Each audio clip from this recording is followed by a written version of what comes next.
వాళ్ళందరూ కూడా ఇష్టపడేటటువంటి మంచి పట్టు చీరలు, మన్నిక కలిగినటువంటి చీరలు. ఇవన్నీ ఎందుకు చెప్తా ఉన్నామంటే మన తెలంగాణలో అణువణువున ఎక్కడ చూసినా అద్భుతమైనటువంటి మానవ వనరులు, అద్భుతమైనటువంటి కళాకారులు, మంచి పొలిటీషియన్స్, ఇవన్నిటిని కూడా ఉన్నటువంటి ప్రదేశం మనది. తెలంగాణ రాష్ట్రం వచ్చిన తర్వాత ఈ గద్వాల కానీ ఆలంపూర్ కానీ అభివృద్ధికి చాలా ముందుకు పరుగులెడుతుందని చెప్పి అనుకున్నాం. ఎందుకంటే పాలమూరు ఉమ్మడి మహబూబ్నగర్ జిల్లా అంటేనే వలస జిల్లాగా ఉంటే మరి మహబూబ్నగర్ జిల్లాను మనం మంచి నీళ్ళు ఇచ్చుకుందాం, చాలా పెద్ద ఎత్తున డెవలప్ చేద్దాం అనుకున్నాం.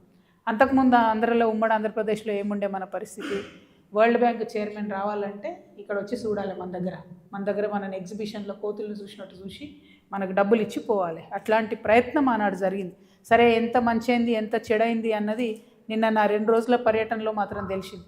ఇప్పుడు వరల్డ్ బ్యాంక్ చైర్మన్ ఇక్కడ రమ్మంటే చూసి ఏడుస్తాడు అనుకుంటా. నన్ను ఇన్నిసార్లు తీసుకొచ్చి ఇన్ని డబ్బులు ఇచ్చినా ఎక్కడ పోయినా నాయన, రోడ్డు లేదు, చక్కగా నీళ్లు లేవు అనేటటువంటి పరిస్థితి కనబడతా ఉంది. అంటే తెలంగాణ రాకముందు ఏదైతే పరిస్థితి ఉందో ఇప్పుడు అదే. ఒక ఎగ్జాంపుల్ చెప్తాను నేను. ఇవాళ ఈవెన్ టుడే 2025లో కూడా గద్వాల పరిస్థితి ఎడ్యుకేషన్లో మీరు చూసుకున్నట్టయితే ఇప్పుడు కూడా మనం అత్యంత తక్కువ ఎడ్యుకేషన్ ఉన్నటువంటి జిల్లా తెలంగాణ రాష్ట్రంలో ఏదైనా ఉందంటే గద్వాల. సగటున భారతదేశంలో 76.9% లిటరసీ రేట్ ఉంది. కానీ మన తెలంగాణలో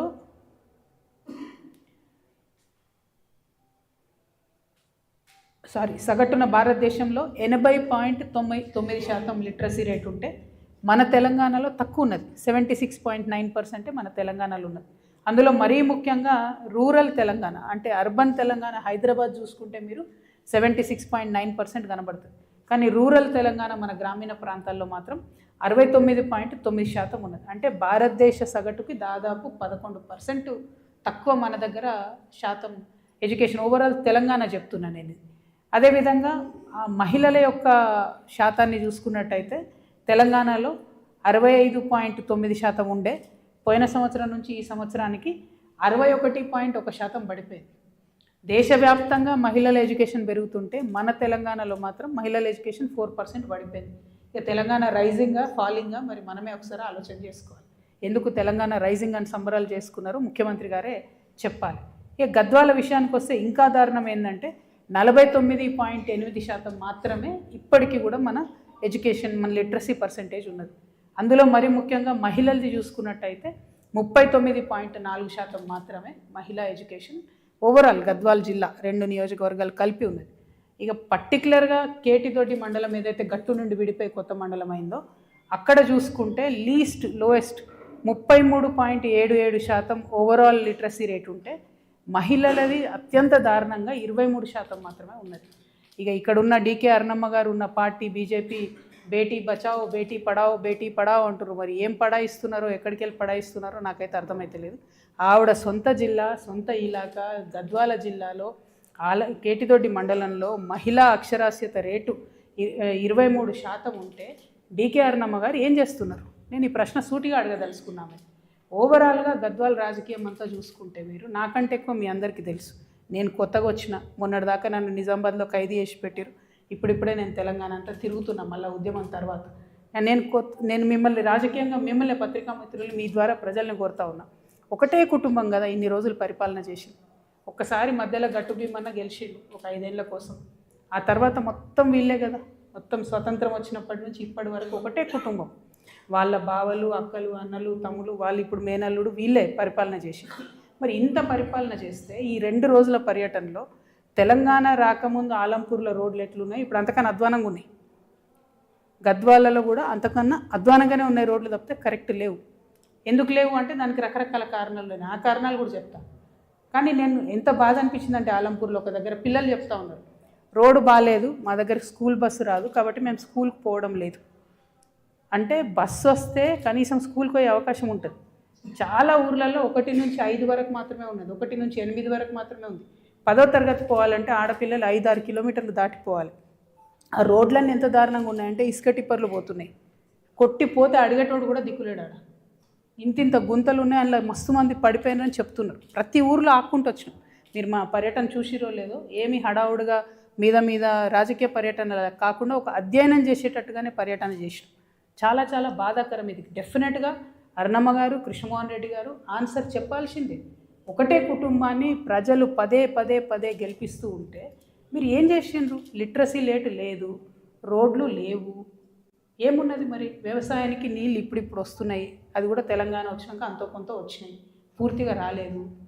ఏమున్నది మరి? ఒక వ్యాపారం ఉన్నదా? ఒక ఉద్యోగం ఉన్నదా? అసలు 14 నుంచి 18 ఏళ్ళ పిల్లలు ఒక అధ్యయనం చెప్తున్నది గద్వాల జిల్లాలో మొత్తానికి మొత్తం గంజాయికి అలవాటు పడిపోయి బతుకులు నాశనం అయిపోతున్న పరిస్థితి ఉన్నది.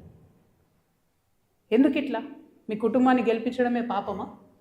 ఏ పార్టీలైనా మీరే ఉంటారు. బీజేపీలో మీరే ఉంటారు, కాంగ్రెస్లో మీరే ఉంటారు, వైఎస్ఆర్సీపీలో మీరే ఉంటారు, బీఆర్ఎస్లో మీరే ఉంటారు, తెలుగుదేశంలో మీరే ఉంటారు. ఏ కండువ ఈ కండువ ఆ కండువ మారుస్తారు. ఏ కండువ లేకపోతే కలిసిపోయి ఎలక్షన్లు చేసుకొని అల్టిమేట్గా అతనో అల్లుడో ఎవరో ఒకరు గెలవాలి, ఇక్కడ రాజ్యాధికారం చేపట్టాలి. మంచిదే, సంతోషం. ప్రజాస్వామ్యంలో మీరు ఎన్నైనా చేయొచ్చు, మీ తెలివితోని గద్దెనెక్కొచ్చు. కానీ గద్దెనెక్కి ఏం బాధ్యత నిర్వహిస్తున్నారు మీరు? దయచేసి ఒకసారి ఆలోచన చేయండి. ఫీమేల్ లిటరసీ రేటు 23% అంటే తెలంగాణకు నామోషి కదా. మీకేం అనిపిస్తలేదేమో అరుణమ్మ గారు, ఇది కరెక్ట్ కాదు, you have to act on this. చాలా దారుణం ఇది. ఇట్లుంటుందా? 10 ఏళ్ళకు తెలంగాణ వచ్చినాక 12 ఏళ్ళకి ఇట్లుంటుందా? ముఖ్యమంత్రి గారు కనీసం ఆలోచన చేయాలి ఒక్కసారి. మీ ఉమ్మడి మహబూబ్నగర్ జిల్లాలో ప్రాంతమే కదా, ఐజా గురించి మీకు తెలియక కాదు కదా. మీ గురువు గారే కదా వరల్డ్ బ్యాంక్ తీసుకొచ్చి డబ్బులు తీసుకొచ్చింది. ఐజాలో ఇప్పటికీ ఇవాళ పొద్దున కూడా నేను చూస్తే 84 పాఠశాలలు ఉంటే అసలు టీచర్లే లేనటువంటి సగానికి సగం టీచర్లు లేరు. నేను ఇవాళ ముఖ్యమంత్రి గారిని డిమాండ్ చేస్తూ ఉన్నా, బాధతో డిమాండ్ చేస్తూ ఉన్నా. ముఖ్యమంత్రి గారు ఫీజు రియంబర్స్మెంట్ ఇవ్వని ప్రతిసారి నేను చెప్పిన, మీరు ఫీజు రియంబర్స్మెంట్ ఇవ్వకపోతే బాధపడేది, స్కూళ్ళు మానేసేది, కాలేజీలు మానేసేది ఆడపిల్లలే. మీరు ఫీజు రియంబర్స్మెంట్ ఇవ్వకపోతే మగపోరాళ్ళని ఏదో ఒకటి చేసి ఇల్లమ్మో ఏదో ఒకటి చేసి చదివిస్తారు, ఆడపిల్లలు మాత్రం డ్రాప్ అవుట్ అవుతారు. అది నిన్న నేను ప్రత్యక్షంగా ఇక్కడ చూసిన. నేను ముఖ్యమంత్రి గారిని డిమాండ్ చేస్తున్నా, మీ మీద బాధ్యత ఉన్నది. ఇది మీ సొంత జిల్లా కాకపోయినా ఈ రాష్ట్రంలో ఒక భాగమై లిటరసీ లేనందుకు మీరు కంప్లీట్ గద్వాల స్కూల్ సిస్టమ్ని, మా కర్మకు మీరే విద్యాశాఖ మంత్రి కాబట్టి కంప్లీట్ గద్వాలలో ఉన్నటువంటి ఖాళీ ఉపాధ్యాయ పోస్టులను నింపాలి, అవసరమైనంత ఎక్కువ పాఠశాలలు పెట్టాలి. చాలా దారుణంగా ఉంది. 10వ తరగతిలో ఒక రిజల్ట్ వస్తుంది, ఇంటర్మీడియట్ పోయే వరకు మొత్తం పడిపోతుంది. 10వ తరగతిలో మాస్ కాపింగ్ చేస్తారట. ఇది మన బీహార్ నాకు అర్థమైతలేదు. సిగ్గు అనిపిస్తుంది వింటుంటే నాకు. ఏం చేయనికే మాస్ కాపింగ్ చేసి మీరు రిజల్ట్లు చూపించుకోవడానికి, కలెక్టర్లు ఫోటోలు దిగడానికి తప్పితే ఎందుకు పనికి వస్తుంది అది? ఇంటర్మీడియట్ పోగానే పిల్లలు ఆగమాగం ఎక్కడెక్కడ అక్కడ పోతాడు, చదువుకు పోయేది లేదు, ఉద్యోగానికి పోయేది లేదు. నాకు కథలు వింటుంటే అసలు నేను ఎక్కడున్నాను అర్థం కాలేదు. నిన్న పోయి మా పిల్లాన్ని స్కూల్లో చేర్పిస్తా అంటే, ఏముందా స్కూల్లో చేర్పించేది, నువ్వు పోయి పొలంలో పని చేసుకొని నాయకులే చెప్తున్నటువంటి పరిస్థితి ఇక్కడ గద్వాల్లో. ఇంత అన్యాయం ఉంటుందా? చాలా దారుణంగా ఉంది లిటరసీ రేట్ అయితే. కేరళ ఒక పక్క 95% లిటరసీ రేట్తో ముందుకు పోతుంటే మనం మాత్రం ఇంకా 23% మహిళా లిటరసీ రేట్ అంటే చాలా చాలా దారుణంగా ఉంది. అయితే ఇది అత్యంత బాధాకరమైన సబ్జెక్ట్ కాబట్టి మీకు ఫస్ట్ చెప్తున్నా. మేము మొదలు రావడంతోనే బీచ్పల్లి ఆంజనేయ స్వామి వారిని దర్శనం చేసుకొని, ఇక ఆంజనేయ స్వామి వారి మీద కూడా చాలా పాపం కష్టాలు ఉన్నాయి. అక్కడ కూడా ట్రస్టీలు వీళ్ళ ఫ్యామిలీ అంట, అరుణమ్మ గారి ఫ్యామిలీ అంట, కనీస వసతులు లేవు, గోపురం కూలిపోతుంటే 8 ఏళ్ళైనా కూడా దాని మీద శ్రద్ధ లేదు. అక్కడ ఉండేటటువంటి శానిటేషన్ వాళ్ళకి సంబంధించి జీతాలు లేవు. చాలా సమస్యలు ఉన్నాయి, ఒకటి కాదు రెండు కాదు. అంటే సమస్యలే చెప్పాలి, ఒకరినే టార్గెట్ చేయాలన్నది నా ఉద్దేశం కాదు. మేము చేసినటువంటి అధ్యయనంలో విషయాలు తప్పకుండా చెప్తాం. ఎందుకంటే ఇన్నేళ్ళు ఒకటే కుటుంబానికి అధికారం ఇచ్చినా కూడా ఏం జరగలేదన్న బాధతో చెప్తాను. తర్వాత ఆలంపూర్ 100 బెడెడ్ హాస్పిటల్కి వచ్చినాం. నాసి రకంగా కట్టిండ్రు, బలవంతంగా ప్రజలు